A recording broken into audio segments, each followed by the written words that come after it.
Mobile financial service নগদকে নিয়ে যেন অনাস্থা তৈরি না হয় সেজন্য কাজ করবে বাংলাদেশ ব্যাংকের নতুন প্রশাসন। গুজব এবং অপপ্রচার প্রতিরোধ করাও হবে সবচেয়ে বড় চ্যালেঞ্জ। সিলন ফ্যামিলি ব্লেন্ডের কড়ালিকার আর সতেজ স্বাদের পারফেক্ট ব্লেন্ডে স্বপ্নেরা মিলুক টানা। এমন মন্তব্য করেছেন নগদের প্রধান প্রশাসক মোহাম্মদ বদিউজ্জামান দিদার। সকালে প্রতিষ্ঠানটির দায়িত্ব বুঝে নেয় তার নেতৃত্বে থাকা 10 জনের দলটি। প্রশাসক নিয়োগের ফলে বিলুপ্ত হয়ে গেল নগদের পরিচালনা পর্ষদও।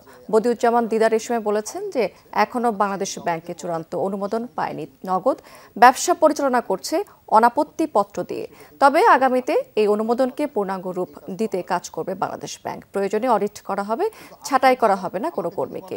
আরও বলেছেন নগদের ডিজিটাল ব্যাংক নিয়ে কাজ করবে না নতুন প্রশাসন, পরিচালনা করবেন শুধু ডিজিটাল ফাইন্যান্সিয়াল সার্ভিস নিয়ে। কার্যক্রম পর্যবেক্ষণ করবে ডাক বিভাগও, পাশাপাশি নগদের ব্যবসা সম্প্রসারণেও কাজ করতে চান প্রশাসক।